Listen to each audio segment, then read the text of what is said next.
Isso aqui incomoda pra caramba. Todos vocês que acompanham o canal do Conde, conversando aqui, mais uma maratona entrevista.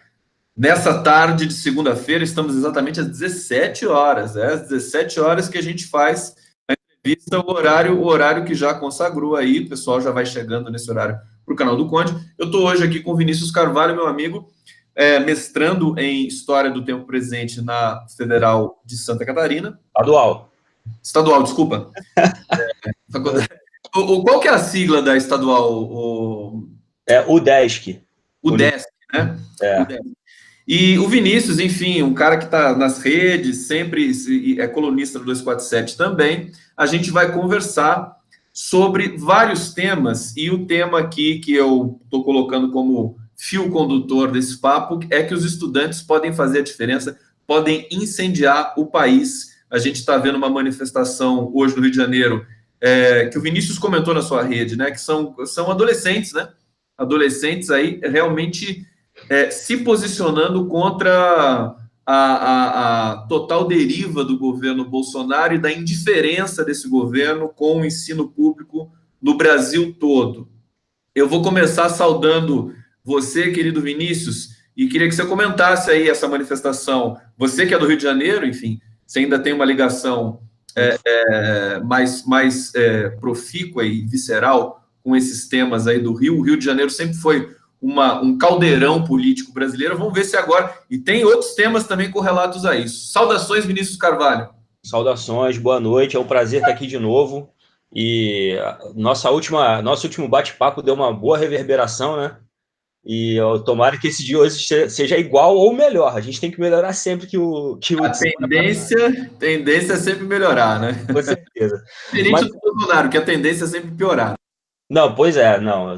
Mas ali todo mundo já sabia disso, né? Inclusive quem votou nele também. Depois eu vou contar um relato engraçado que eu vi essa semana. Mas iniciando em relação ao Rio de Janeiro, o Rio de Janeiro tem essa coisa um pouco estranha. Apesar de morar em Santa Catarina há muito tempo, eu tô sempre no Rio de Janeiro. Eu sempre passo pelo menos 1 ou 2 meses do ano por lá. Alguns anos eu passo menos dias um pouco, outros mais. Depende de como está a minha relação com o estudo, etc. E o Rio de Janeiro tem essa conotação de parece que ser meio que o Brasil batido no liquidificador, né? Parece que, por mais que São Paulo seja a maior cidade, o Rio, como a densidade demográfica é muito grande, tem uma geografia muito, muito bizarra, assim, bizarra do ponto de vista positivo, claro, muito montanhoso, as pessoas moram muito próximas, então parece que essas coisas são muito na cara que acontecem, né? Não tem como esconder muito as mazelas da cidade. E o curioso que aconteceu isso hoje, que foi um ato puxado por crianças e adolescentes, basicamente, do Colégio Pedro II, e também do Instituto Federal, o Instituto Federal do Rio, que era o antigo Cefet. Por quê? Eu postei hoje que o Bolsonaro fez aquela visita como se fosse uma provocação. Uma amiga minha, Flávia, esposa de um grande amigo meu também, João, eu acho que, se eu não me engano, ela estudou lá no Colégio Militar. Ela falou que ela me corrigiu.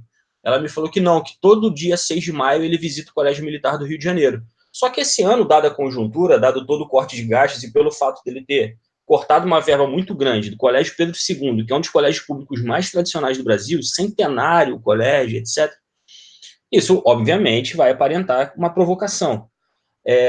O Pedro II, só para situar as pessoas, ele é um colégio federal público, é um colégio de excelência, ele já figurou entre os melhores colégios do Brasil, na lista, no topo do ranking durante os anos 90, início dos anos 2000. Ele é um colégio que tem aula de latim, ou tinha, né, pelo menos, não sei se ainda tem hoje, mas ele era colégio de horário integral, praticamente, média alta, tinha aula de latim, francês, de música, é um colégio diferenciado. E o Colégio Militar do Rio de Janeiro, ele fica na frente do campus da Tijuca do Pedro II.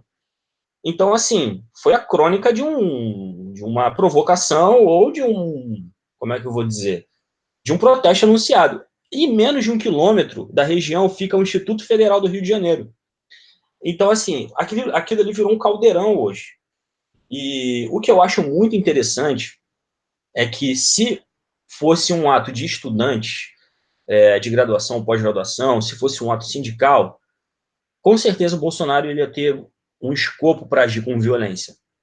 Como foi um ato imenso, gigantesco e lindo, de certa forma, só que puxado por crianças e adolescentes, isso, de certa forma, desmobiliza um pouco o ímpeto de violência do governo Bolsonaro. E o mais interessante foi que, de certa forma, eu acho que o Bolsonaro acreditou, e o governo, enfim, talvez sua comitiva, de que o fato de existir, até poderia existir uma grande manifestação lá fora, mas os alunos do Colégio Militar tenderiam a concordar ou corroborar com o Bolsonaro. E o que se viu não foi isso. O que se viu foi que os alunos de dentro do Colégio Militar, que os alunos do Pedro II do Instituto Federal ficaram fora, os alunos de dentro, o que eles fizeram? Eles ajudaram, levantaram cartazes e também vaiaram o Bolsonaro. Eles tentaram abafar com som alto e não foi isso que aconteceu. Me parece que foi, o que aconteceu hoje foi um dos rompimentos de barreira assim, do governo dele, né? Você tem toda a razão, Vinícius Carvalho, eu estou sentindo isso também, acho que mexeram com o segmento errado, por várias razões, inclusive estratégicas. Deixa eu ler alguns comentários aqui dos nossos internautas que estão na transmissão. Saudações José Rogério, Júnior Alves, Raquel Cristina dos Santos, saudações democráticas a todos vocês, sejam bem-vindos aqui à nossa entrevista. Heloísa Helena Dias Leite, os estudantes são um sopro de esperança nesse país tão massacrado. Acho que a tônica está um pouco nessa direção, que os estudantes podem ser uma espécie de redenção da movimentação social que a gente está sentindo falta aqui no Brasil. Bárbara Guanais, fala Conde, fala Bárbara, coraçõezinhos para o Conde aqui, também para o Vinícius, tem alguns comentários maiores aqui, deixa eu tentar ler. A gente dá o tom aqui, Vinícius. Luciana Fentanes, dizendo assim, eu tinha 16 anos, 1992, fui cara pintada aqui em Salvador, os adolescentes são importantes. Lembrar dos caras pintadas que foram muito importantes para tirar o Collor, né, Vinícius? Qual é a sua lembrança desse momento? Eu era muito novo, eu não lembro, eu lembro muito pouca coisa dos caras pintadas, assim. Mas assim, depois chegou para você de que jeito esse evento? Quando chegou a ideia dos caras pintados para mim, chegou assim, pelo fato de eu ser do Rio, eu gostava muito do Lindbergh, né? E o Lindbergh foi uma das lideranças que surgiram ali. Mas eu confesso que eu acho que foi interessante a derrubada do Collor, foi um momento interessante assim mesmo para a história do Brasil. O Collor foi claramente, apesar que depois no STF ele foi absolvido, eu não sei. O Collor, desculpa, Vinícius, só fazer uma parênteses aqui. O Collor é muito pedagógico para a gente entender o que pode acontecer com o Bolsonaro, porque o Collor era o representante da Globo, da elite brasileira, e depois ele foi cuspido. E justamente os caras pintadas foram para as ruas porque a Globo chamou, com todo respeito. Quer dizer, exatamente. Estavam lá, né? Todo mundo participou. Eu participei, né? Eu não era tão novo assim que nem você, mas era novo também. Mas enfim, tem aí um bastidor importante. Não, pois é, porque assim, eu acho que não é só porque tem gente na rua que isso é algo bom, né? Porque a marcha com Deus pela família, as manifestações para derrubar o Allende no Chile, foram manifestações populares, de certa forma para derrubar a Dilma também. Enfim, é óbvio que os caras pintados talvez tenha rolado uma conotação diferente nesse aspecto, porque o Collor era de direita, claramente. Mas talvez ali já estavam nascendo os jovens antenados, né, com televisão e tal. Mas ainda bem que ele foi derrubado. Então não tem que... Não, e olha só, olha que ironia, quer dizer, o Collor ganhou do Lula, ganhou do PT numa eleição que também foi muito, enfim, teve muita trucagem ali da própria Globo. Não durou 2 anos, 2 anos depois, pouquinho mais, 2 anos e meio depois, ele estava no limbo. É mais ou menos uma história do golpe. Nesse sentido, o Collor também, para mim, se encaixa nessa questão do golpe. Deixa eu continuar lendo aqui, já vamos para outro, vamos avançar um pouco na questão da universidade. Paulo Rosa dizendo, ontem fui jovem, saindo às ruas no final dos anos 70, do início dos anos 80, e nada temia com a aproximação dos PMs, mas eles só batiam. Agora tem governador louco, presidente miliciano, é um horror. Isso. Diva Maria dizendo, os estudantes decidem sempre, daí um dos motivos de quererem acabar com a educação. Meus aplausos aos estudantes. Vinícius, uma das... palestras que o Zé Dirceu deu recentemente para lançar o livro dele de memórias, ele ressaltou a seguinte questão, falou, olha, quem resistiu à ditadura militar foram os estudantes. Ele, evidentemente, estava dentro disso, então também puxa sardinha para o lado dele, mas eu acho que a análise dele é muito consistente. E ele disse assim, foram os estudantes que se mobilizaram contra o regime. que saíram na frente. Saíram na frente da sociedade toda, que depois veio a reboque, através até da MPB, os artistas, né? Ele diz que os estudantes puxaram a resistência contra a ditadura militar. E ele fala isso e acrescenta a seguinte estatística, né? Na UNE, são 6 milhões de filiados, e na UBS, que é a União Brasileira dos Estudantes Secundaristas, são 40 milhões. E ele falou, espera que vocês vão ver o que eles vão fazer. Você acha que o Dirceu tá certo a premonição aí dele? Ó, se o comandante falou, quem sou eu para discordar, né? Até porque o Dirceu, ele é um cara que tem errado muito pouco nas análises. Mas eu, infelizmente, como, assim, sem querer passar uma mensagem de pessimismo, eu tento sempre passar uma mensagem de esperança, não no Facebook, claro, porque ali também é muita piada e tal. Mas eu acho que o importante é a gente passar a mensagem de esperança para as pessoas. Só que eu acho que hoje a gente vive num momento diferente, a gente vive num momento de torcida organizada. Eu acho que essa questão que o governo coloca, por mais que esse governo seja formado por idiotas, assim, eles conseguem lidar bem com o sentimento do senso comum. Quando eles colocam que as universidades públicas são ambientes de balbúrdia, quem está dentro da universidade, claramente, nitidamente, sabe que não são ambientes de balbúrdia. Mas tem muita gente dentro da sociedade que ali parece que automaticamente já começa um maquinário de fake news, entendeu?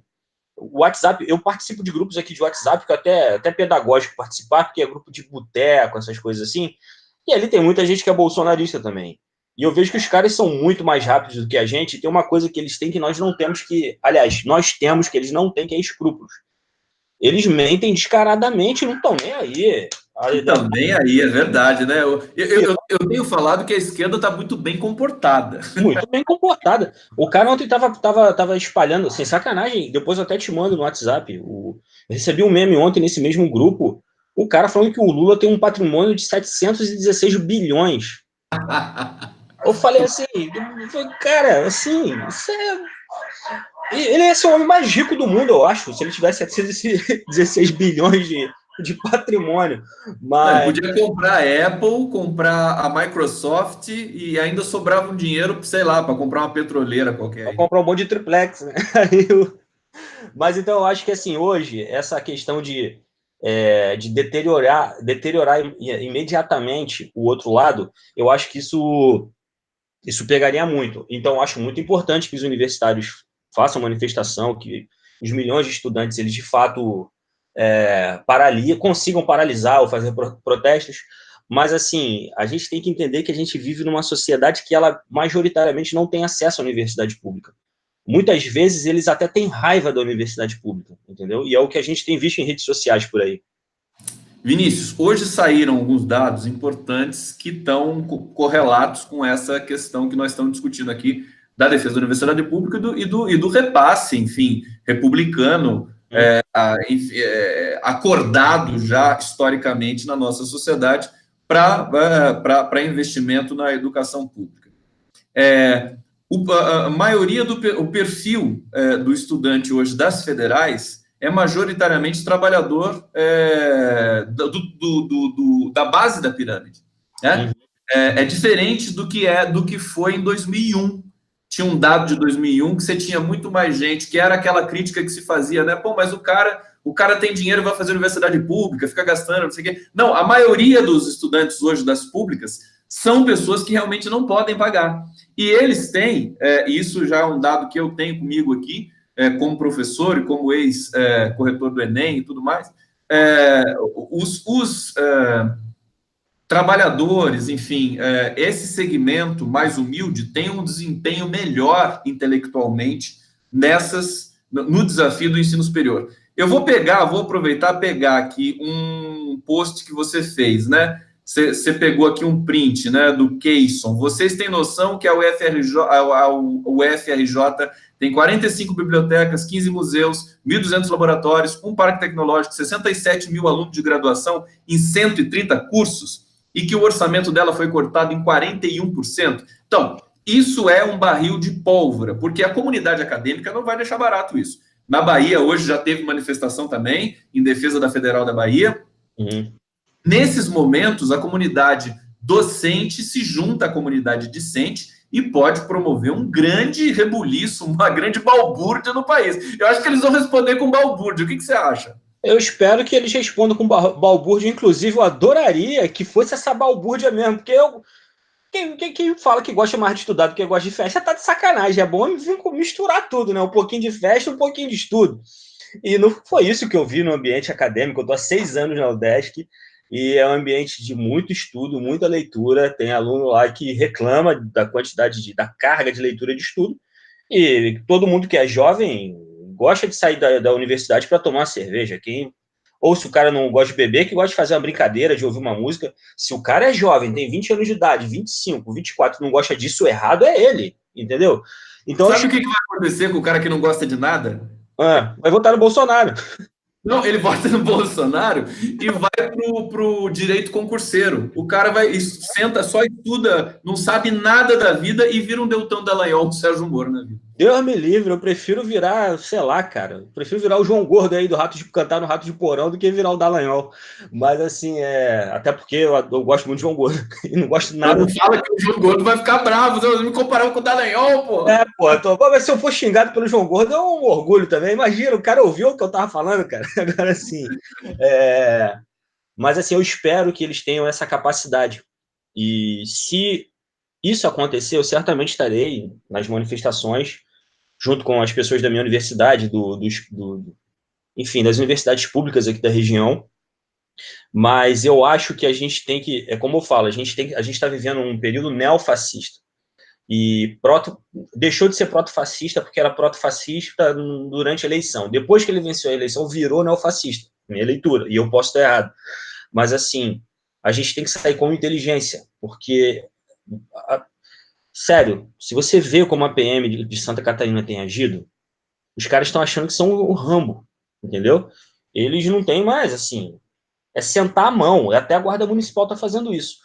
Não é ter medo da PM, o medo de apanhar, de tomar madeirada, isso a gente tem. Aliás, a gente não tem, de certa forma, porque a vida é isso aí mesmo, a gente está aqui para lutar e lutar vale a pena.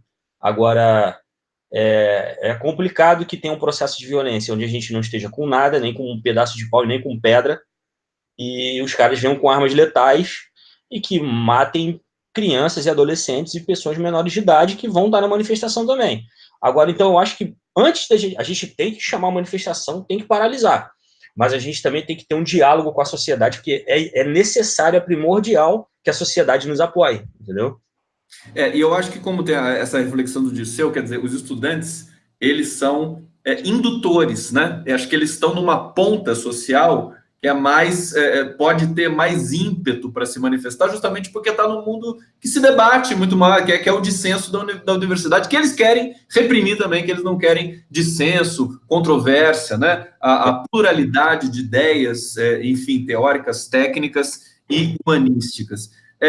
Eu queria contar rapidamente um episódio, porque eu estava na Unicamp em 2001, quando foi aprovada uma lei para proibir a venda de bebida alcoólica dentro das universidades. E eu passei um ano ainda dentro daquele regime de se poder tomar uma cerveja na cantina do seu instituto. Todos os institutos na Unicamp tinham uma cantina lá, que tinha almoço, que tinha tudo que você quisesse, e tinha uma cerveja lá. E essa coisa de tomar uma cerveja depois das aulas e tudo mais, era uma coisa que integrava as pessoas. As pessoas integravam, tinha música, tinha arte, tomava uma cerveja, ninguém ficava assim alucinado. Evidentemente, uma outra coisa acontecia, como acontece em qualquer lugar. Mas isso é para a universidade respirar. Quando proibiu, Vinícius, o que aconteceu? Acabou a vida social, a tensão aumentou dentro da.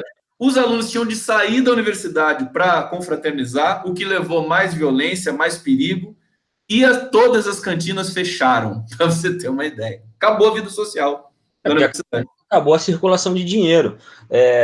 Que, na verdade, assim, eu fico vendo essas pessoas que reclamam de jovens que fazem festa, etc. É óbvio que ninguém defende excesso. Ninguém defende excesso. Mas eu fiquei achando assim engraçado, porque na hora me veio aquela vinculação, me veio a imagem daquela festa que estavam sacaneando dos artistas da Globo lá em Noronha, o Surubão de Noronha, tu ouviu falar? Então, quiser. Acho que os caras, na verdade, acharam que aquilo é Rede Não me Globo. avisaram. O surubão de Noronha, pô. Não, calma aqui. Não é festa da Globo, não. Inclusive, por exemplo, aqui em Santa Catarina, é muito curioso que as pessoas reclamam de festas universitárias que nem acontecem mais dentro do ambiente universitário. Não acontecem mais. São raros hoje. Por exemplo, Happy Hour na UFSC que acabou, não existe mais. Mas são pessoas que, em festas de rico, no Jurerê Internacional, tem várias celebridades da televisão aqui catarinense que fazem suas pechadas e feijoadas, etc. E ali a cocaína rola solto. Vamos dar o nome aos bois e ninguém fala nada. É mais um capítulo do discurso moralista, cuja estrutura central é simplesmente o fascismo. Reprime tudo, né? Reprime tudo e vão ter uma sociedade em 1984, né? Que eles querem. Eles querem reprimir ambientes que tenham uma conotação, tenham uma aparência progressista, pelo menos. Que essa questão, assim, é bom deixar assim um pouco, a gente refletir um pouco que esse ataque às universidades é também um ataque às esquerdas, não é só educação. Porque, tirando agora Florianópolis como exemplo, é óbvio que Florianópolis é uma cidade com suas particularidades e características. Tem uma região aqui do centro de Florianópolis que tem aberto vários bares ali, assim, cujas donas são feministas, meninas lésbicas, ambiente de gente que é de esquerda, etc. É uma avenida. E essa avenida tem alguns quadrantes que são vários estabelecimentos com esse tipo de conotação abrindo. O ódio da sociedade para os bares dessa região e a perseguição do poder público é igual à perseguição que eles fazem às festas universitárias, entendeu? Já chegar atirando. Inclusive, depois eu posso procurar algumas matérias aqui locais para te enviar. Pô, pegaram uma menina que é rapper aqui em Florianópolis e sufocaram a garota, desmaiaram, quase mataram a garota. Oh, Vinícius, uma das coisas que mais me entristeceu, acho que foi o ano retrasado, um indígena foi assassinado numa praia aí. Não sei se você chegou a ver. Sim, soube. Então, foi uma coisa assim dramática. O cara estava fazendo doutorado e era um dos pouquíssimos indígenas que tinham conseguido chegar aonde ele tinha chegado para fazer doutorado e foi assassinado por coisa boba. Quer dizer, é inveja. O cara da elite não consegue estar no lugar que um indígena está e ele vai lá e você lembra dessa situação, né? Eu vou lembrar depois o nome do indígena aqui. Eu lembro dessa situação, foi na praia, no Vale do Itajaí, ou não sei se foi no Vale do Itajaí ou foi mais próximo de Florianópolis, eu acho que foi por lá. Mas é uma região muito complexa, muito complicada. A gente tem, óbvio, tem vários movimentos sociais muito aguerridos nessa região, mas é uma região onde o preconceito é muito forte também. A colonização alemã, e não quero botar a culpa na colonização alemã também, complicado, mas assim, o que virou essa ideia de branquitude na cabeça dessas pessoas tá tornando a vida muito difícil. Há 2 ou 3 anos atrás mataram um imigrante haitiano à facada lá também. E aos gritos de viado, de coisa assim, entendeu? Mas é óbvio que foi um crime racial, clássico, nítido. E a gente percebe muito isso. É uma raiva que, assim, se a gente for parar para analisar, me parece que tem um imbricamento social entre o poder público local e pessoas até que sejam de origem mais humilde aqui em Santa Catarina, mas que seguem esse senso comum. Isso perpassa aqui no estado, perpassa classes, por mais que a classe baixa, obviamente, sejam as primeiras vítimas, e óbvio, a gente não tem como falar só em classe baixa hoje em dia se não falar também indígena e populações negras, num estado que essas relações são muito tensas e muito dramáticas. Tem um curso aqui na UFSC, que é a Licenciatura Intercultural Indígena, do Sul da Mata Atlântica, que é um curso que ele era para indígenas e formava professores para trabalhar em escolas indígenas. É um curso lindíssimo. E se eu não me engano, eu acho que o governo Temer cortou o curso, ou o governo Bolsonaro já cortou também.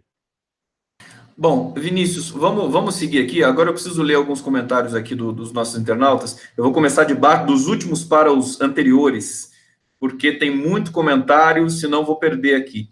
Tânia Marina dizendo assim, eles não têm nenhuma moral para falar de moralidade, dos jovens universitários, que balbúrdia, que nada. Esses caras são fascistas mesmo. Obrigado, Tânia Marina. Vamos ler aqui. Edilson André Getoni, o indígena Marcondes Namblá. Ele lembrou o nome do indígena.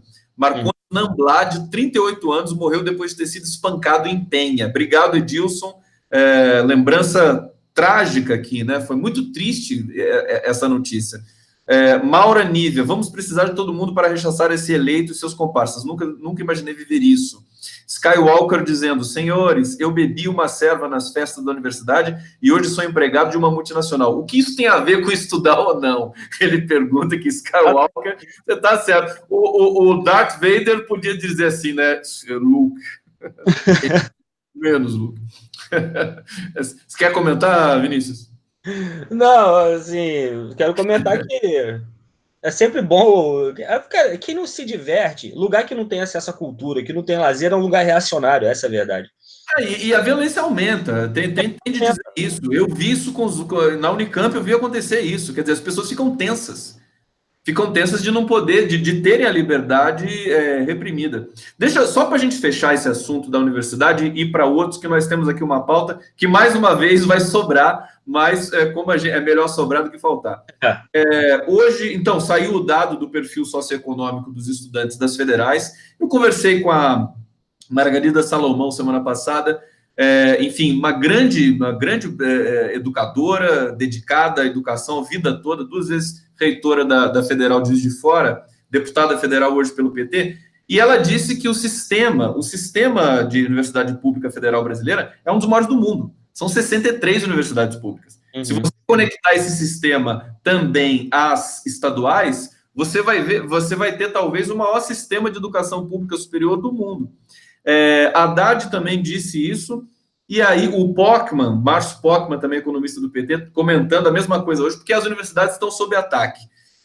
Um sistema que produz 95% da pesquisa brasileira, enfim, divisas importantíssimas tecnológicas em todas as dimensões da produção de conhecimento, está, nesse momento, totalmente sob ataque. Vinícius, eu te pergunto, então, para a gente passar para outro assunto. Os estudantes podem ser, nesse momento, você já falou, mas eu queria que você aprofundasse um pouco mais, né? Porque nós começamos a ter estudantes se manifestando no Brasil inteiro, isso pode incendiar o Brasil. Como é que você vê isso, essa situação que o Bolsonaro não tem competência para gerenciar esse tipo de coisa? Como é que você... O Bolsonaro não tem competência para nada. O Bolsonaro estava comemorando que vendeu 3 caminhões de abacate para a Argentina. Mas assim, e perdeu a Embraer. Eu vi o seu post, ia falar disso, é muito bom. Mas eu acho que os estudantes, eu concordo com a teoria do Dirceu, eu acho que os estudantes podem ser o ponto de inflexão da sociedade nesse momento. Eles podem iniciar um projeto ou chamar uma manifestação nacional, dar corpo à paralisação geral que estão programando, agora para maio, se eu não me engano. Eu acho que sim, pode. Deve, inclusive. Só que eu acho que a gente tem que tentar associar isso à sociedade civil de uma forma geral. A gente tem que arrolar a sociedade civil e querer demonstrar para eles que isso também é de interesse de toda a sociedade. Um país sem ciência é um país que vai ter dificuldade em produção de medicamento, por exemplo. Entendeu? Isso daí são coisas que estão atreladas à formação de médicos. Entendeu? Que já é ruim hoje. Eu não acho tudo bem. A gente reclama da elitização dos cursos de medicina, por exemplo. Mas se é ruim hoje, imagina com menos gastos ainda. Vai ficar ainda mais elitizado. Entendeu? Só colocar um dado no que você está falando, parêntese. Acabou de sair a notícia, ontem saiu a notícia, mais de 2 milhões de pessoas estão sob risco agora porque o governo parou de comprar medicamento. Pessoas que dependem, 20 mil transplantados, pessoas que dependem de medicamento caríssimo para tratamento de câncer, que o Brasil sempre promoveu, enfim, publicamente esse tipo de assistência. Agora está tudo sob risco, acho que o estoque não dura mais um mês. Quer dizer, somado ao ataque à universidade, era esse o comentário que eu queria fazer. A falta de pesquisa, a falta de produção, a falta de pesquisa em insumos e insumos químicos, etc. Então, assim, eu acho que os estudantes eles têm, sim, que protagonizar a luta contra o Bolsonaro, até porque o governo Bolsonaro é um governo, acima de tudo, anti-intelectual. O primeiro inimigo dele são os professores, ele deixou isso nítido. São os estudantes universitários. Então, os estudantes universitários eles têm que ser a ponta de lança nessa luta. Só que a gente tem que associar a nossa luta ao povo para que a gente não pode fazer com que o povo fique contra nós, entendeu? E a gente tem que operar com inteligência uma luta dentro das hostes do senso comum. E eu acho que isso a gente tem que começar a fazer de agora, produzindo música, meio cultural, usando todos os artifícios possíveis, redes sociais, e tem que começar a trabalhar junto com o senso comum. A gente, olha o que isso pode acontecer, olha o que vai gerar esses ataques às universidades brasileiras. Por aí, entendeu? Grande Vinícius Carvalho, sempre muito bom conversar com você. Estamos aqui na metade do nosso papo, porque esse aqui, eu tô pensando em dar um nome para essas entrevistas que eu faço com. É a segunda que eu faço com você. Estava pensando assim, entrevista cativa, El Cativo, que nem os filmes do Sérgio Leone, né? Então estamos lá, o Vinícius sempre lá, porque é bom te ouvir, é bom saber aí as suas concepções aí sobre o que tá acontecendo no Brasil, o seu senso de humor, né? A qualidade do seu texto, que eu sempre gosto de ler. Quem não conhece o Vinícius Carvalho, explorem o Facebook. Seu Facebook é público, né? É público, todo público. Vinícius Carvalho, mas deve ter um monte de Vinícius Carvalho lá. O Vinícius tem um deputado aí de São Paulo, inclusive. Uhum. Tem um deputado de São Paulo, inclusive. Vinícius Carvalho. O cara é mó coxinha. Como é que acha você no Facebook, Vinícius? Eu acho que se colocar Vinícius Carvalho Florianópolis, talvez seja mais fácil de encontrar. O acento agudo no segundo I. E eu vou ser o carinha que está segurando a placa da Marielle lá. Muito bom. Então, acessem o perfil do Vinícius Carvalho, porque é imperdível, realmente. Eu quero trazer uma questão. Antes de falar, eu queria falar daquele seu artigo que você fala do George Bush e também do Lula, do Obama, que é muito legal, muito bacana aquilo lá que você conta, do livro do Spector, né? Mas eu queria te perguntar o seguinte, justamente com base ainda para a gente amarrar um pouco mais a questão dos estudantes, da manifestação e da falta digamos, de paciência que o brasileiro tem de manifestar no momento com o governo Bolsonaro, que enfim, não produz nada de positivo para o país, né? É só arroxo, é só limitação de direitos. Eu vi uma notícia recente do Donald Trump, e que o Trump vai usar todas as armas que ele tem para as eleições de 2020, de assassinato de reputação. Ele já está fazendo isso com o Joe Biden. Aí eu quero dizer o seguinte, o Bolsonaro, a imprensa hegemônica vai deixando, e o povo brasileiro, mais humilde trabalhador, enfim, a classe média junto, evidentemente, toda a massa, digamos assim, vai deixando também, né? É um pouco bizarro, né? Deixa ele terminar o mandato. Só que eu estou vendo que tem um risco muito grande, porque o Bolsonaro, de posse da máquina, ele vai querer, enfim, fazer o que ele fez nas próprias eleições de 2018 com as outras eleições, para a prefeitura em 2020 e depois em 2022. O que será que o Bolsonaro iria fazer numa eleição, sendo ele o presidente da República? Então, o que eu quero te perguntar é o seguinte, essa perspectiva de o Bolsonaro durar, você não acha que ela é suficiente para desesperar o brasileiro? Eu acho que deveria. Eu fico vendo pessoas assim, a gente tem que respeitar. O Bolsonaro foi eleito democraticamente. Ou então, não, o Bolsonaro é burro demais. Deixa ele governar, que não sei o quê. E eu acho muito interessante isso daí que você falou da imprensa hegemônica brasileira, porque eu nunca vi em canto nenhum do mundo, uma imprensa grande tão covarde quanto a nossa, porque o Bolsonaro ataca, ele ameaça, literalmente. Ele entra na Rede Globo, ele faz a Miriam Leitão sair de lá chorando, porque a Miriam Leitão foi torturada, entendeu? Leu uma carta chorando. Ele ameaça a Folha de São Paulo. E a galera, se fosse o Lula fazendo um pentelho disso daí, o Lula tava lascado, ditador, que não sei o quê, e etc. Então me parece que, assim, de certa forma, a economia ainda parece que ainda é o carro-chefe da direita, né? Porque a imprensa engole o Bolsonaro, por mais que ela ache que tem ojeriza a figura dele, porque eles esperam que o Bolsonaro tire essas reformas do papel, e que ele, com o jeito brutal e tosco dele, facilite. Mas me parece que não vão ter muito mais paciência com ele, independente da reforma da Previdência ou não, porque é muito humilhante ter um cara como o Bolsonaro na presidência. Isso que aconteceu em Nova York, eu achei maravilhoso, por exemplo. Mas, assim, Como é que a direita financista e financeira vai conseguir sustentar um cara desse no poder? O cara não pode ir para Nova York, cara. E falavam que a Dilma não podia entrar em Nova York, né? E o cara não pode entrar em Nova York. Então, assim, é um perigo que esse cara continue. Se esse cara, cada dia de mandato desse cara, o Brasil tem perdas, assim, imensuráveis.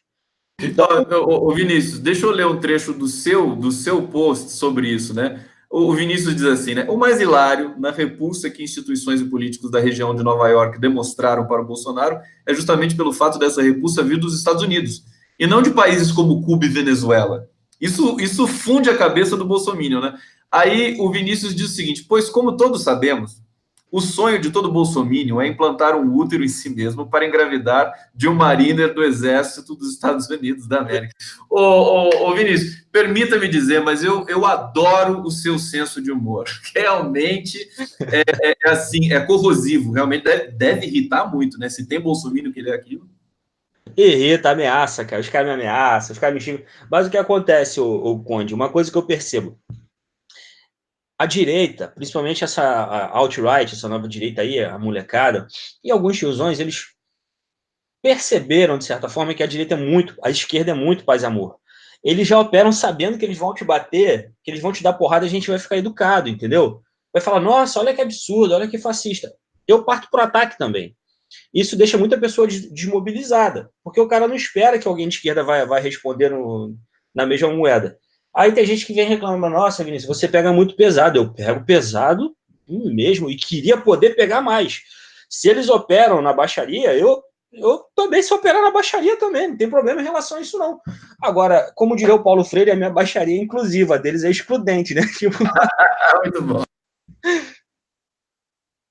Tá certo. Sabe que cena que eu lembrei agora? Não sei se eu sempre trago às vezes algum filme para ilustrar algumas. Não sei se você assistiu um filme do que o Harrison Ford faz um policial, é A Testemunha. A Testemunha.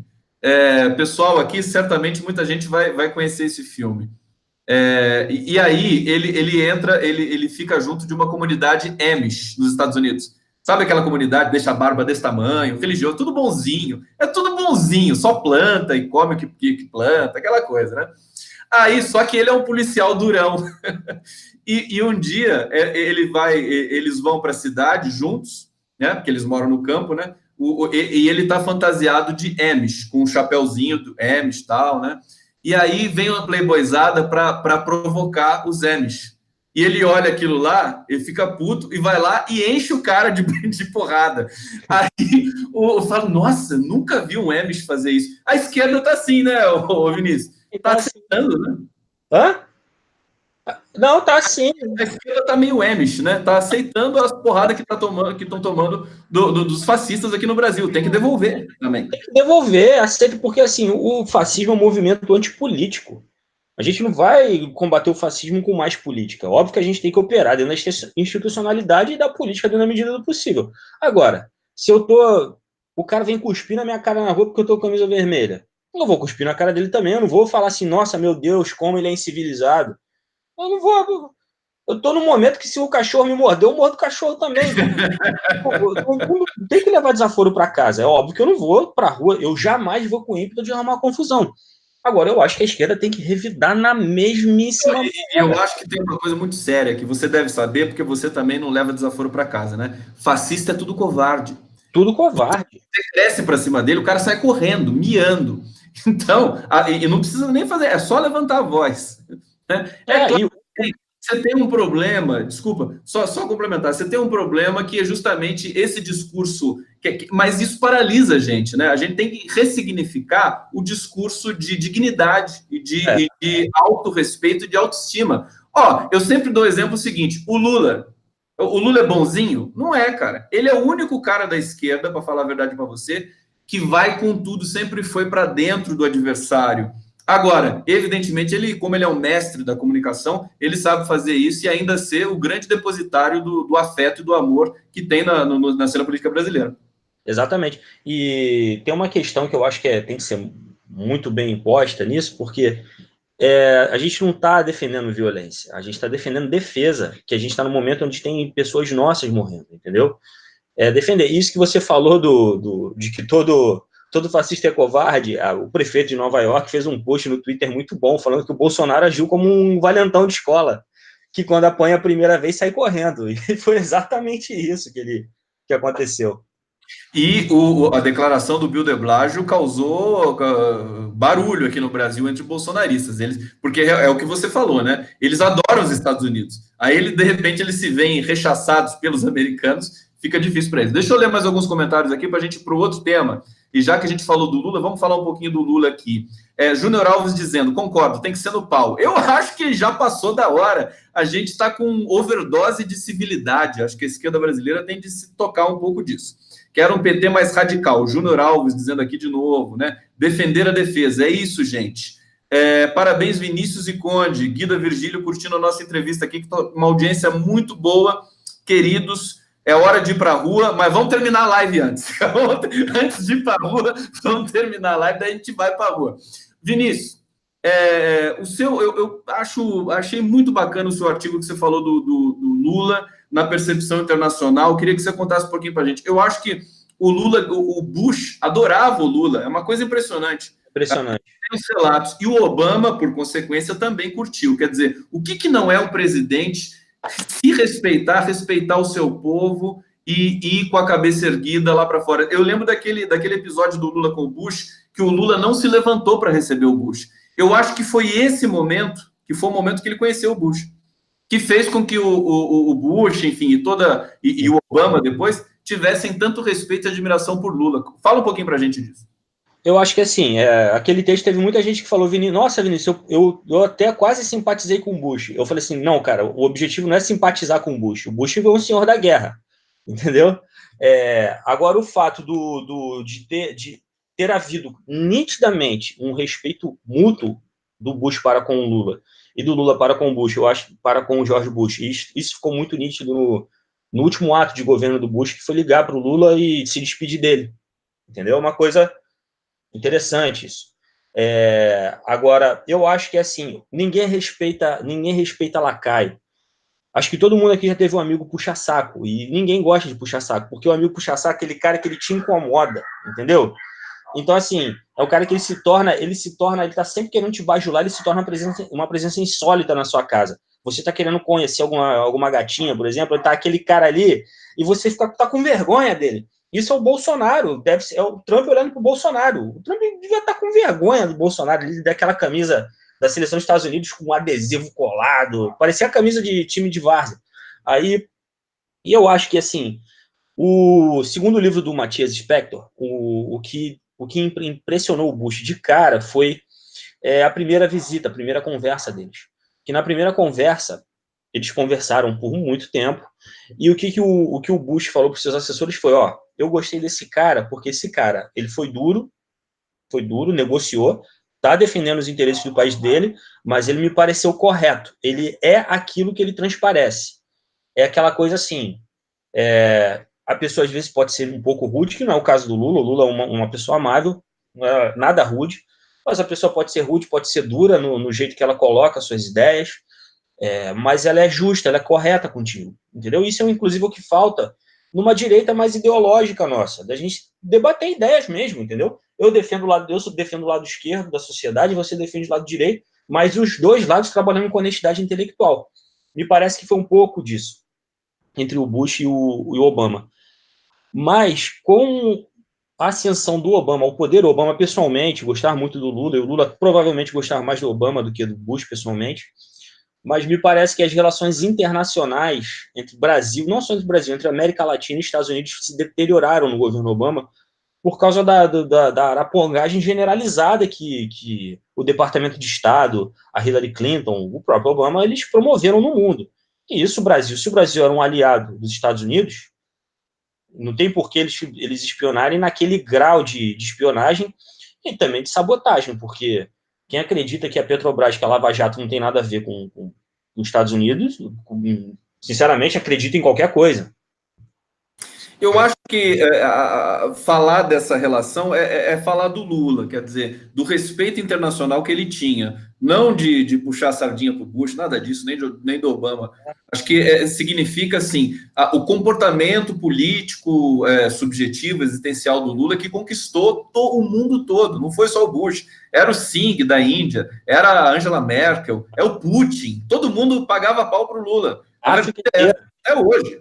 E todos os analistas, o Pepe Escobar, que é um dos grandes analistas internacionais, coincidentemente brasileiro, né?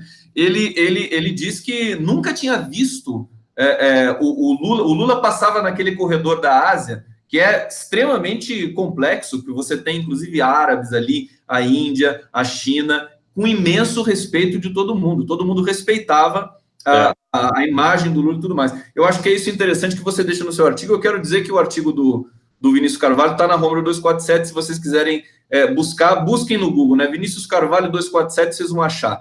Mas nos comentários, você quer falar, querido? Fala. Pode só fazer um adendo aqui, que eu acho que para mim foi o grande momento internacional do Lula. Aquilo dali, a história vai dar o devido valor àquilo, que foi quando o Lula como é que se diz? O acordo com o Irã, né? O acordo nuclear do Irã, que ele conseguiu juntar na Turquia o Erdogan numa sala, o George Bush e o Ahmadinejad. E o Ahmadinejad aceitou tudo que o Eurico, é mole? Tava falando de Vasco mais cedo, aí falei de Irã, Vasco da que o Lula propôs. E o próprio Obama não esperava aquilo. E eu acho que ali o Obama não se sentiu um pouco desaplaudido, por assim dizer, entendeu? Pô, esse cara aqui, tá certo que eu gosto dele, mas o cara é presidente do Brasil. Não precisa exagerar, né, cara? Tomar. O que fez igual o Garrincha, deixou de bunda no chão, driblou e deixou o pé na cara do gol. Então, assim, me parece que ali ficou uma situação meio chata, talvez entre a relação entre Brasil e Estados Unidos. A direita brasileira atacou o Lula, era para comemorar, atacaram o Lula, mas aquilo ali foi o grande momento internacional dele, sem Você sombra. vê o que é a imprensa brasileira, Vinícius Carvalho, né? Atacou o Lula quando ele foi lá, costurou um acordo de paz com um dos caras mais cascudos, que é o Ahmadinejad, né? Do Irã, que o americano não conseguia fazer isso, todo mundo ficava, os europeus ficavam ali, que nem barata tonta. O Lula foi lá com o Celso Amorim, né? Costurou o acordo e a imprensa criticou. E agora a imprensa fica falando do Guaidó, presidente autoproclamado da Venezuela. Fala da cobertura da imprensa da Venezuela só um pouquinho, Vinícius Carvalho. Você que é um cara que estuda América Latina, né? A imprensa brasileira para com a Venezuela? Ou da Venezuela também? Porque tem as duas, assim. Pode escolher. Não, a imprensa tradicional venezuelana é quase tão ruim quanto a brasileira. Aliás, alguns analistas falam que ela é pior que a brasileira. Falam que a elite venezuelana é pior do que a brasileira. Eu acho que você já deve ter lido essa teoria também, né? Eu já li, mas eu tô na dúvida. Hoje eu tenho dúvida. Não tenho dúvida, eu acho que empatam. Eu acho que qualquer elite latino-americana empata uma com a outra, né? Se a gente pegar os cubanos de Miami também, meu Deus do céu, cara. Pois é. Cruz credo. Então, assim, a imprensa venezuelana ela tem um complexo histórico com o chavismo. E a imprensa brasileira nem se fala, os ataques ao regime Chaves, e que pioraram, se intensificaram quando entrou o Maduro, porque sentiram nele uma certa fraqueza. Então, o que eles fizeram? Vamos atacar. O inimigo está nas cordas, vamos tentar nocautear ele. E, assim, é uma coisa vergonhosa, porque o que acontece? Eles trabalham como se a fraude dentro dentro da eleição venezuelana fosse uma verdade absoluta. E aquela deputada de São Paulo, a Tabata Amaral, corroborou com isso hoje. Eu ia falar para você, Vinícius, desculpa, mas eu ia falar assim: a Tabata Amaral reconheceu o Guaidó presidente da Venezuela. Não, e o argumento que ela utilizou foi que não, que ela acredita de verdade que a eleição foi fraudada. Ora, mais de 200 organismos internacionais enfim, estavam fiscalizando a eleição da Venezuela. Vários chefes de Estado, mais de 100, reconheceram o Maduro como presidente. E se a eleição foi fraudada, o Guaidó foi eleito nessa mesma eleição. Então, como é que ele vai se autoproclamar presidente da Câmara, entendeu? É um caso claro de golpe. Eu queria saber, não só da Tabata, de toda a imprensa brasileira que fica relativizando o Guaidó. Se fosse nos Estados Unidos o presidente do Congresso deles, não, o Trump agora como ele ganhou no escândalo de fake news, e ganhou mesmo no escândalo de fake news. Como o Bush ganhou em 2000, no escândalo... Como o Bolsonaro ganhou, meu Deus do céu. Bolsonaro ganhou. Imagina se o Rodrigo Maia falasse assim, não, agora eu sou o presidente. E tem muito mais característica de fraude na nossa eleição do que na da Venezuela. Entendeu? Totalmente, totalmente. Então, Concordo assim, com você. como é que eles iam se portar? Então, é um caso claro de sentimento de ódio à esquerda, que é o caso ao chavismo. E tem muita gente de esquerda também, que é uma coisa que chega a me irrita um pouco. Tem muita gente de esquerda também, o Conde, que fala assim, não, eu sou de esquerda, mas não dá mais o Maduro. A Venezuela está em crise de calamidade humanitária. O que essas pessoas não sabem é que, assim, se cair o Maduro amanhã, o Maduro é a nossa última resistência de esquerda na América Latina. Grande. Porque se amanhã cai o Maduro, no dia seguinte cai a Bolívia e no segundo dia cai Cuba. Entendeu? Não, e o detalhe é que eles não sabem por que, que a Venezuela está nessa situação calamitosa, porque existe um bloqueio Então, similar ao bloqueio a Cuba, que os americanos impõem à região. Quer dizer, eles ficam limitados para importar insumos, para importar alimentos, e eles não têm uma economia diversificada, quer dizer, e você tem essa sabotagem constante. É uma situação que realmente a América Latina, nesse momento, ela teve uma explosão de democracia nos anos 2000, né? A gente teve um momento bonito que assombrou o mundo, porque o Brasil liderando um processo, um subcontinente imenso, que é mais que um subcontinente, é um continente sul-americano, ganhando espaço no mundo todo, nos BRICS, nas negociações de economia, e ao lado de dois outros grandes eixos econômicos do mundo, que é a África e a China. Quer dizer, cortaram as asinhas da América Latina, né, Vinícius? pois é, e o que é curioso também de refletir nessa situação é que a Argentina está num estado semi-venezuelano, tem milhares de argentinos imigrando para Bolívia, que era uma coisa inimaginável há 20 anos atrás. A Argentina chegou a ter status de país desenvolvido até o início do século XX. E a Bolívia era o país mais pobre da América do Sul até pouco tempo. Então, assim, e a Argentina não sofreu nenhum tipo de sanção, pelo contrário. Choveu dinheiro lá dentro do mercado internacional e agora a economia está derretida de novo. Como disse o Lula na entrevista, o neoliberalismo não deu certo em canto nenhum do mundo. Mas aí ninguém fala na Argentina. E ainda querem prender a Cristina Kirchner, porque ela é favorita às eleições. Entendeu? Então, é uma situação de cerco e aniquilamento da esquerda no continente. É isso que eu percebo. Então, no caso, por mais que eu tenha críticas ao Maduro, à Venezuela, que a gente tem que ter também. Por mais que eu faça ter essa críticas a ele, não vai ser em público que eu vou fazer. Porque se eu quiser ver a Venezuela sendo criticada, é só ligar a televisão em qualquer canal, são 24 horas de tiroteio para cima deles. Mas eu tenho que ter a noção que a gente vive um período de cerca e aniquilamento da esquerda no continente e isso tem que ser defendido. Vinícius Carvalho, eu queria falar com você a conjuntura nacional. Sempre é muito bom conversar com você sobre a conjuntura nacional. A gente tem que falar também do Witzel, que é uma conjuntura, enfim, que diz respeito também muito a você, porque você é do Rio de Janeiro, e acho que você pode sentir mais isso do que todos nós aqui, embora todos nós sintamos, né, a truculência dessa criatura chamada Wilson Witzel, que subiu no helicóptero, que fez um chamamento para uma live, para uma TV, como eles estão acostumando a fazer isso agora, né? Políticos se comunicando sem mais a intermediação de uma imprensa, quer dizer, está tudo o jogo tudo truncado, muita violência, atirar em pobre e depois ir para o hotel de luxo. Aí eu queria que você me falasse, o Witzel parece que já está sendo, daqui a pouco ele vai ser denunciado pelo Ministério Público por apologia, enfim, à violência, ele pode até responder por crimes contra a humanidade, que é uma coisa muito grave o que ele está fazendo. Fala do Witzel para a gente, Vinícius. Pesado. O Witzel é uma figura soturna, sombria, que até 2 semanas antes da eleição estava com 1% de intenção de votos. E bastou com que as larvas, eu não chamo nem de filho, eu chamo de larva, as larvas do Bolsonaro lá no Rio de Janeiro começaram a pedir voto para ele. E começou com isso uma avalanche de fake news.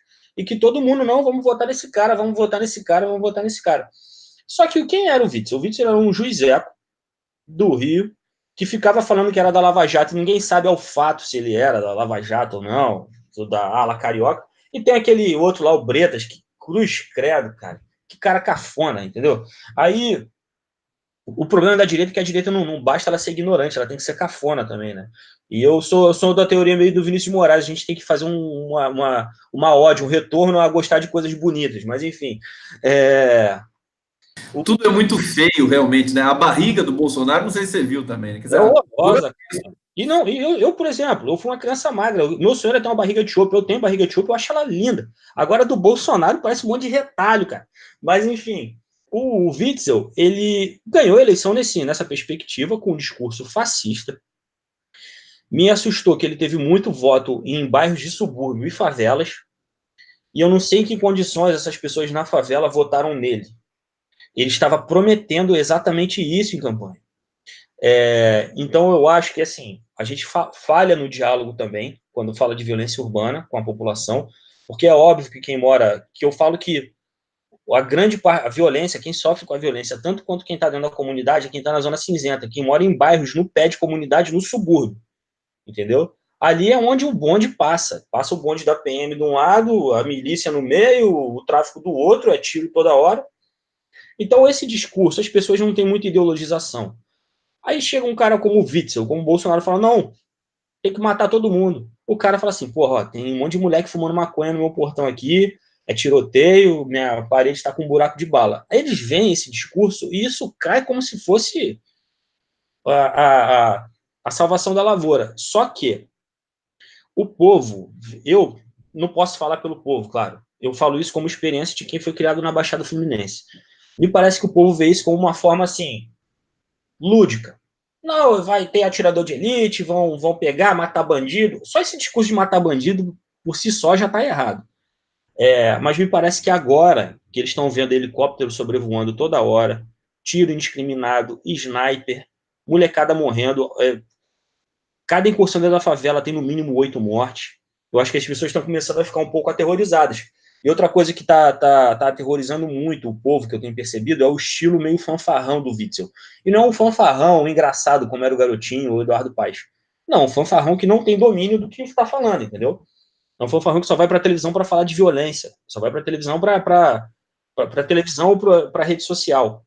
Uma coisa terrível nessa história toda é que essas criaturas fazem a gente sentir saudade do Garotinho e do Eduardo Paes. Quer dizer, é um outro nível. Quer dizer, claro que, enfim, tem problemas, enfim, mas enfim, eles não queriam matar as pessoas, né? Tem essa diferença.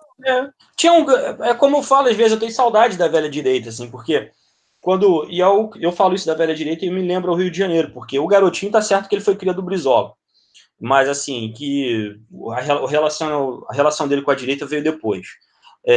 Mas o Garotinho tem um discurso econômico até progressista ainda hoje. Agora, o Eduardo Paes é a mesma coisa. O Eduardo Paes me parece a velha direita, que é o cara que, quando o neto do Lula morre, é o Sarney, é o Gilmar Mendes, é o Tasso Gereissati ligando pro Lula, cara, meus pêsames, eu tenho um neto também. Entendeu? São canalhas, mas tem civilidade. A nova direita, esses caras como o Witzel, não tem isso, não. O neto do Lula morreu, dane-se. O filho do Bolsonaro foi lá falar besteira no Twitter. Eu acho que você toca num ponto, talvez o ponto mais importante para a possibilidade da gente superar esse momento tenebroso que a gente entrou. Quer dizer, tem gente da direita que nós podemos respeitar dentro da República. Agora, tem gente que não. Tem gente que não dá. A esquerda não pode se dar o luxo de querer ser civilizada com um pessoal que é absolutamente desvairado do ponto de vista da produção de violência. Eu acho que nesse sentido, eu quero perguntar para você o seguinte, para a gente encerrar, que a gente já passou rapidinho, porque quando o papo é bom, passa rápido mesmo, né, querido Vinícius? Falar da entrevista que o Lula deu, o Kennedy Alencar, e que não foi divulgada. Eu fiquei muito incomodado com isso, achei que o trechinho que o Kennedy vazou é um trecho assim que não diz nada, que ele produziu uma fake news, dizendo que o Lula vai pedir a progressão de regime, mas dentro de tudo isso, quer dizer, sabendo que o Lula tem direito de sair da masmorra de Curitiba, sabendo do comportamento dele, né, de querer que a inocência dele seja reconhecida, como é que você vê esse quadro? Você acha que ele vai sair? Como é que você vê o Lula nesse momento? Ô, Conde, eu vou ser sincero que em relação ao Lula, eu sou pessimista, mas eu sou pessimista no que diz respeito, assim, por causa da fibra do Lula. O Lula, ele corretamente partiu para cima. Me parece que o Lula, ele é um dos caras mais inteligentes do país. Ele sabe que, politicamente, ele não está destruído, mas esse momento de cerca-aniquilamento que eu falo que a esquerda na América Latina vive, ele sabe que ele está passando por isso, que ele é uma das maiores vítimas, não só ele, a família dele inteira. Então ele está construindo a biografia dele. Eu tenho certeza disso. Ele sabe que ele não tem mais muito tempo de vida, tem 73 anos. Nossa, tá agorando o cara. Não, eu quero que o Lula tenha 200 anos. Ele disse que vai viver até os 120. Eu quero que ele seja clonado ainda. Mas, assim, a bem na verdade que a pessoa com 73 anos já está na reta final da sua vida. Tipo, não é polêmica afirmar isso. Então, ele está construindo a sua biografia. Eu acho, sinceramente, que pode ser que o Lula seja solto em outubro ou setembro, como vem ventilando, por causa da progressão, enfim, toda essa questão jurídica, mas me parece que isso só seria permitido num momento de crise, extrema crise de governo Bolsonaro, onde a própria direita talvez queira se utilizar dessa soltura do Lula para poder botar alguma outra figura pérfida de direita lá. Porque se depender da nossa elite, se depender do ódio de classe que ainda tem ao Lula direcionado até hoje, e principalmente do poder, vai depender muito do poder da ala lavajatista do governo Bolsonaro também, né? A gente tem que esperar por isso. Eu acho que o Lula não, eu acho que eles não soltam, não. Eu acho que eles vão tentar manter o velhinho lá. Eu acho que talvez você porque eu vejo a análise também do outro lado, quer dizer, o Lula ele não está querendo sair para manifestar algum tipo de confiança no processo judicial brasileiro. Acho que ele está fazendo um jogo de embate, né, de força, e ele está vencendo. Eu acho que se ele quisesse sair, Vinícius, ele sairia. Mas ele, pelo que eu estou entendendo também, ele não está querendo mergulhar nesse novo capítulo aí. Tem muita gente querendo, chamando o Lula para vir, o Mercadante, falou, não, vem aqui, você tem direito, e pela justiça ele realmente tem. Se fosse seguir a letra da lei, fria da lei, quer dizer, cumpriu 8 anos, já cumpriu um ano de 8 anos, numa pena de 8 anos, ele pode ir para o regime progressivo. Mas, enfim, a sua visão é imensamente importante também nesse momento para a gente saber quais são as possibilidades, né, de interpretar o que está acontecendo com o Lula. Vou devolver para você, querido Vinícius, para fazer as considerações finais aí, nesse assunto ou outro que você quiser trazer. Não, encerrar nesse assunto do Lula, dizer que eu concordo com isso também. Por isso que eu acho que ele talvez esteja optando por manter assim, a sua biografia intacta. Porque a partir do momento. Porque para poder sair, ele ia ter que talvez admitir alguma culpa. E ele de fato não tem culpa. Ele é inocente. Ele está convicto de que ele é inocente. E a forma como ele falou do Moro e do Dallagnol, que eu achei extremamente importante, aquilo dali foi visto no mundo todo. Aquilo dali é uma coisa que, assim, isso demonstra a grandeza dele. E pessoas que têm o tamanho do Lula não estão preocupados, a liberdade para eles talvez seja o de menos nesse momento, entendeu? Ele sabe que ele representa uma coisa muito maior. O Lula, daqui a 50 anos, vai ser uma das maiores figuras do mundo desse período. Assim. Já é hoje, para mim. Eu acredito nisso piamente. Então, minhas considerações finais são essas. Assim, a gente vive um momento muito grave, muito grave. A cada semana, a última vez que a gente falou do governo Bolsonaro, a gente estava até menos pessimista do que, não pessimista, mas me parece que o governo dele se reinventa na capacidade de ser agressivo e de promover violência ou promover desmanche do país. Eu acho que a gente tem que ir para a rua com inteligência, com foco, e que todas essas lutas que a gente falou hoje são imbricadas. A luta da molecada que foi para a rua hoje no Pedro II, a luta dos estudantes universitários, a luta contra a violência nos bairros pobres e favelas, que está sendo praticada de forma desmedida pelo Wilson Witzel, uma forma fascista. Aquilo é fascismo em estado bruto, e a liberdade do Lula. São todas essas coisas que estão amarradas uma com a outra. E também a respeitabilidade nacional do Brasil, né? Que o Lula jamais seria impedido de entrar em Nova York, por exemplo. Pelo contrário, seria recebido lá com honra. Ele tem uma estátua lá em Nova York. Ele tem uma estátua em Nova York, exatamente. Então é isso, eu acho que é momento da gente sim... Não é Nova York, é em Washington. A gente tem que sim arrefecer a luta e dialogar com a sociedade. Minha palavra de ordem seria diálogo, diálogo e diálogo. A gente tem que convencer a sociedade que eles estão inseridos na nossa pauta e não a direita que o está inserindo, entendeu? Grande Vinícius Carvalho, quero agradecer imensamente a sua presença aqui no canal do Conde para esse papo sempre muito elucidativo. Quero agradecer a presença de todos que estiveram aqui com a gente, acompanhando. A conversa vai ficar disponível. Peço a todos que se inscrevam no canal do Conde. Daqui a pouco eu estou chegando com a live aí. E a gente volta a conversar, se tudo der certo, na semana que vem, querido Vinícius Carvalho. Vamos lá? Tomara que dê certo. Eu que agradeço mais um convite. É sempre um prazer participar aqui desse bate-papo. Parece que foram 10 minutos só. 10 minutinhos. É isso aí. Muito obrigado, valeu. Até a próxima, gente. Até a próxima.